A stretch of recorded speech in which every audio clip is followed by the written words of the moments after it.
আমারে যে জোর হয়ে আমারে হেকো গড় লয়ে গেছি, লয়ে গিয়ে হয় আমারে জোর করে ল্যাংটা করেছিলাম, আমি করবার চাইছিলাম না। ভয়ঙ্কর এক সিরিয়াল দর্শকের সন্ধান পাওয়া গেছে শ্রীপুরের মাওনা ইউনিয়নের চকপাড়া গ্রামে। ছোট শিশুদের একের পর এক দর্শন এবং যৌন হয়রানি করে যাচ্ছে দিনের পর দিন। ছোট্ট মেয়ে শিশু দেখলেই 50 বছরের হাফিজ উদ্দিন যৌন লালসার শিকারে পরিণত করে। এই ঘটনায় এলাকায় প্রতিবাদের ঝড় ওঠে এবং ভুক্তভোগী পরিবার থানায় অভিযোগ দিয়ে সর্বোচ্চ শাস্তির দাবি জানিয়েছেন। এটা একটা সম্পূর্ণ হাসা কথা, একটা মিশা কথা না। এরকম কয়েকটা কামি করছে, এরকম কয়েকটা কামি করছে। আমার নাতির লোক এরকম করছে। পরে এই এলাকার বিচারে তার কিছু মাপ দিছি, মাপ দিতে এখন গাছ উঠছে, যে লম্বা হয়ে গেছে গা। একবার না, কয়েকটাই ফরমান আছে, কয়েকটা ফরমান আছে, দিলে দিতাম। এই যে খেলাধুলাত গেছেন, খেলাধুলার মধ্যে গেহেরা বইয়ের মধ্যে সিবিদা ধরছে। পরে তুই হাতে খামড়ি খুমড়ি ছুটাই তারে না, বোধ সিলিকার মারছে, সিলিকার মারার পরে পরে সারছে, সাইরা কইছে তুই কইস না। পরে আমার তাই কইছে বুবা মারির মরছে। পরে তার বাবার লোকে জানাইছি। এরপরে আরেকদিনে দৌড়াইয়া তাই না তাগর বাইত না তুলাইছে। পরে হিনতে পরে নেংডা হরাইছে, শিকার মারছে। বোধ পাড়া চলে মানুষ দূর ফেরা গেছে। পরে আমার তাই কইছে যে এরম হরবার লইছে, এটাও তার বাবার তাই শুনাইছে। আজকে ও একটা অনেকটি ঘটনা ঘটাইছে, ও নিজের হালার মেয়ের সাথে ওই ঘটনা ঘটাইছে। এই লোকটা আগেও আমার মেয়ের সাথে এরকম ঘটনা ঘটাইছে। হ্যাঁ, আমার মেয়ের সাথে এরকম ঘটনা ঘটাইছে।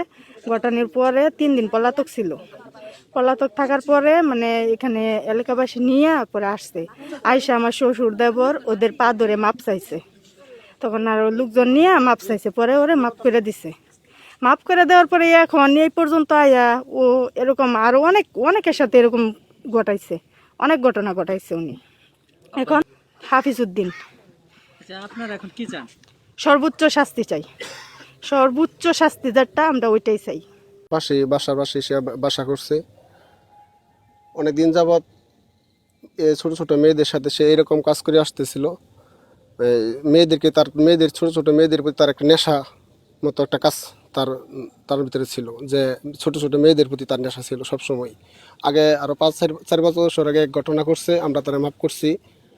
আর আরো 2-2.5 বছর আগে এক ঘটনা করছে, আমরা তারা মাফ করছি। বিগত 3-4টা ঘটনার পরে আমার মেয়ের সাথেও সে এরকম একই কাজের সাথে লিপ্ত হতে চাইছিল। আমরা চাই যে আমার মেয়ের সাথে যে এরকম কাজ হয়েছে আর কোনো মেয়ের সাথে যে এরকম কাজ না হয়।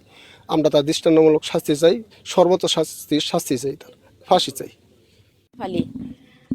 এই মেয়েডারে বৃষ্টি পড়তেছে, বৃষ্টি পড়লে মায়েরারে হচ্ছে এতটা কাছে থাকলে সে মেয়েটা ডাইকা নিচ্ছে। ওই তারপর একটা দেওয়াল ঘর আছে, দেওয়াল ঘরে ডাইকা নিচ্ছে। ডাইকা নিলে আমি কিন্তু জ্বালানা মুখটা দেখছি তারা যে ডাইকা নিতেছে। আমি মনে হচ্ছি তার নাতির লাগে হ্যাঁ বলে কিনার লাগে আইসে। আধা ঘন্টা পরে মেয়েরা বাড়িছে করতে, কথাটা বুঝছেন? মেয়েরা বাড়িছে, আমরা তো ভাবছি না যে হ্যাঁ যে মেয়ের লোক শয়তানি করবো, আমি তো ভাবছি না। আমি ভাবলে পরে আমি ওই ঘটনা হয়েছে, ওই ঘটনা হইলে পরে আমি জিজ্ঞাসি যে তোর লগে কি হয়েছিল। পরে কইতেছে কি আমার জিনিমিন করছে। এই ঘটনার কারণে আমরা ফাঁসি চাই তার। তো হ্যাঁ কি করে এই বাচ্চা লয়ে কি অবস্থা কে লিগা আমরা ফাঁসি চাই তার। হ্যাঁ কি করব 2 দিন পরে এই বাচ্চা ধরে এই বাচ্চা ধরে কে আঙ্গুর কি সন্তান নাই, আঙ্গুর কি সন্তান নাই, আমরা তো ফাঁসি চাই। আপনারা কার ফাঁসি চান? কি কারণে? এটা মেয়ে দর্শনকারী নরপশুর ফাঁসি চাই, সর্বোচ্চ ফাঁসি চাই।